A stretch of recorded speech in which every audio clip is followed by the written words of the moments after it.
अगर हमारी अभी तक अंडरस्टैंडिंग ही राइट नहीं बनी, और वो अंडरस्टैंडिंग इसलिए राइट नहीं बनी क्योंकि हमारे ब्रेन के अंदर जो इंफॉर्मेशन गई हैं वो रॉन्ग हैं।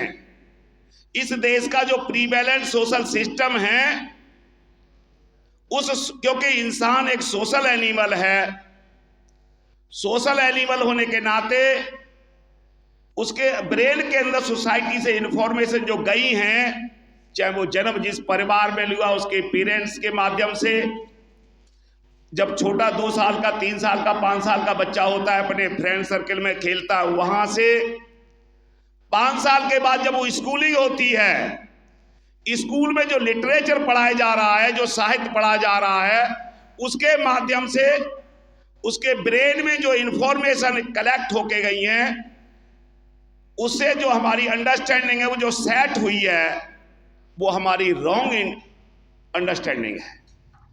क्योंकि इस देश में एजुकेशन की बात की, अभी तक वो एजुकेशन हमें साइंटिफिक टेम्परामेंट पैदा नहीं होने देती। सबसे बड़ा हमारा जो लॉस हुआ है वो हमारी एजुकेशन सिस्टम का है, क्योंकि हमें हनुमान पढ़ाया जा रहा है, वो सारे महाभारत रामायण पढ़ाए जा रहे हैं, लेकिन हमारे अंदर वो वैज्ञानिक सोच पैदा हो, हमारे अंदर वो ह्यूमैनिटी पैदा हो, हमारे अंदर वो मोरलिटी पैदा हो, हमारे अंदर वो ब्रदरहुड की भावना पैदा हो, वो एजुकेशन ही नहीं दी जा रही है। इसीलिए हम पढ़ लिखने के बाद भी मेंटली स्लेव हैं। इसीलिए हमें अगर चाहते हैं, क्योंकि हमारी एक अंडरस्टैंडिंग सेट हो गई है, जिस तरह से कक्षा 1 में पढ़ने वाले बच्चे की एक अंडरस्टैंडिंग अलग होती है, जब मैट्रिक लेवल पर बच्चा जाता है तो उसकी अंडरस्टैंडिंग अलग होती है, कोई इन्फॉर्मेशन बहुत सारी कलेक्ट हो जाती है। जब वो डिग्री करता है, MBBS करता है या इंजीनियरिंग करता है तो उसकी इन्फॉर्मेशन उस टाइप की होती है, उसकी अंडरस्टैंडिंग अलग होती है। यानी हमारी जो अंडरस्टैंडिंग है वो हमारे ब्रेन में इंफॉर्मेशन जो गई है उनके ऊपर डिपेंड करता है। क्योंकि जिस तरह की हमारी अंडरस्टैंडिंग होगी उसी तरह के हमारे ब्रेन के अंदर थॉट पैदा होगा। दूसरा जो मार्ग है अष्टांगिक मार्ग का, वो राइट थॉट का है। अगर हमारी अंडरस्टैंडिंग रॉन्ग है तो रॉन्ग थॉट ही पैदा होंगे, अगर हमारी राइट अंडरस्टैंडिंग है तो राइट थॉट पैदा होंगे। थर्ड, हम उसको राइट स्पीच कहते हैं कि हमारी जो भाषा वाणी है वो सम्यक वाणी होनी होगी। फिर हमारा राइट एक्शन, जो आचरण है वो भी हमारा राइट होगा।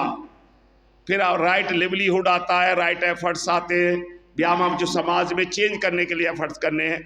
सबसे इंपॉर्टेंट है कि हमारी राइट अंडरस्टैंडिंग होनी चाहिए, और अंडरस्टैंडिंग तब राइट होगी जब हमारे ब्रेन में राइट इंफॉर्मेशन जाएगी, कि हम लोगों के अंदर राइट इंफॉर्मेशन देने का काम करें। जो अम्बेडकरी मिशनरीज आती हैं उनकी ड्यूटी है कि जो इंफॉर्मेशन उनके पास है वो समाज में डिलीवर करें, ज़्यादा से ज़्यादा राइट इंफॉर्मेशन दें, जिससे उनकी अंडरस्टैंडिंग चेंज हो। क्योंकि दूसरे जिनको हम गालियां देते हैं वो यही काम कर रहे हैं, उनके अलग अलग सेंटर बने हुए, वहाँ लोग हजारों की संख्या में बैठते हैं। यहाँ बुद्ध विहार में चंद लोग आए हैं, और यही प्रोग्राम किसी मंदिर में होता तो हजारों की संख्या होती, और वो रॉन्ग इंफॉर्मेशन लोगों के बीच में डिलीवर कर रहे हैं। वो रॉन्ग अंडरस्टैंडिंग इस देश में सेट करने का काम कर रहे हैं। हमारा काम यही है कि हम समाज की राइट अंडरस्टैंडिंग सेट कर दें।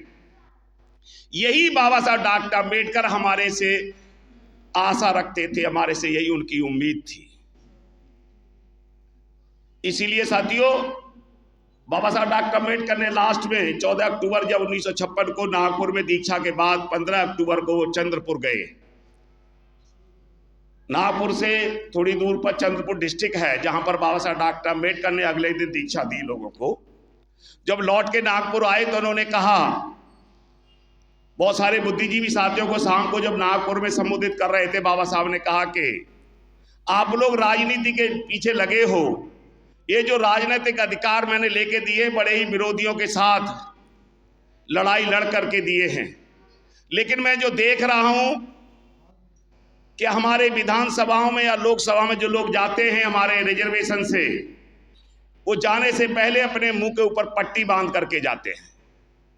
इसलिए मैं देख रहा हूं कि बहुत बड़े गधों की भीड़ इकट्ठी हुई है, लेकिन मैं अब अपना सारा जीवन बुद्ध के लिए लगाऊंगा, इस देश को बौद्ध में बनाने के लिए लगाऊंगा। इसलिए साथियों, बाबा साहब डॉक्टर अम्बेडकर का जो मिशन है वो ह्यूमैनिटी का है, वो मोरलिटी का है, वो ब्रदरहुड का है, जो इस देश में सिवाय बुद्धा के और कोई दूसरा मिशन ही नहीं है। इन्हीं के साथ साथियों, मैंने समय भी आपसे ज़्यादा ले लिया। धन्यवाद साथियों। जय भीम, जय